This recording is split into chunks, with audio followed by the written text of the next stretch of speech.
Hi everyone, this is Ludmilla, aka Mia, and welcome to Heart Mind Equation. So this is episode 2 of our CEN series related to how to recover from childhood emotional neglect. In the last episode, we've described the emotional needs in our childhood that weren't met and the parenting styles that contributed to those lacks.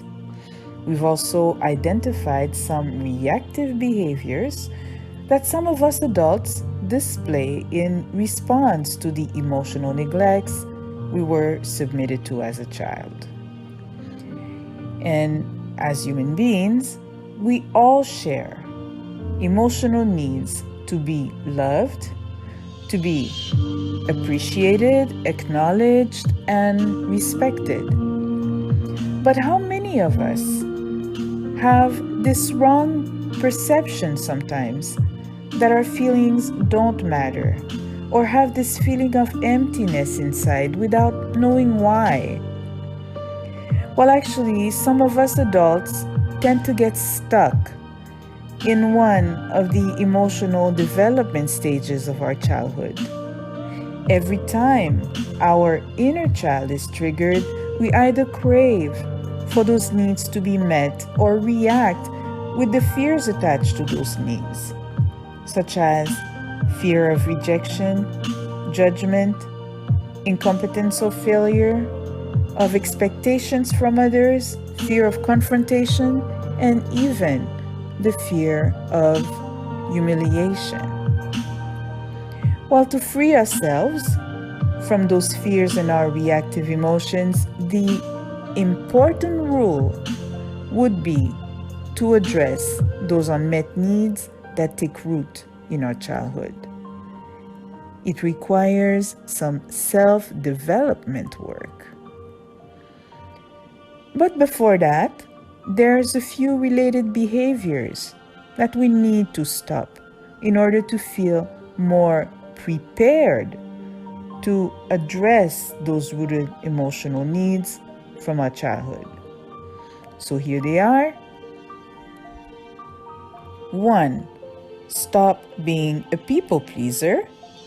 2. Stop seeking attention. 3. Stop seeking validation. And 4. Stop seeking approval.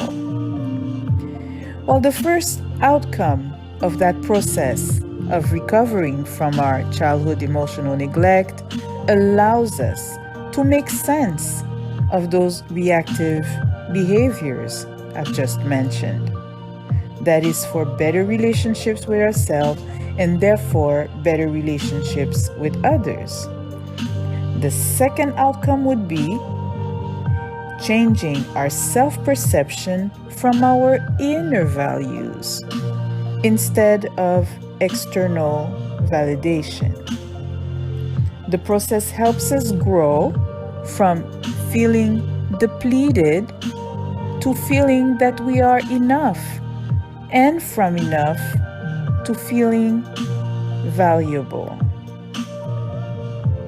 So in the next episode of our CEN series, we're going to address how to eliminate each of those 4 reactive behaviors related to childhood emotional neglect and what to replace them with to help us recover. Stay tuned and get notification for episode 3, where we're going to address the people-pleasing syndrome, if I may call it this way. So you can follow me on Facebook, Instagram, YouTube, or simply on my website, Heart Mind Equation, to unlock hidden potentials.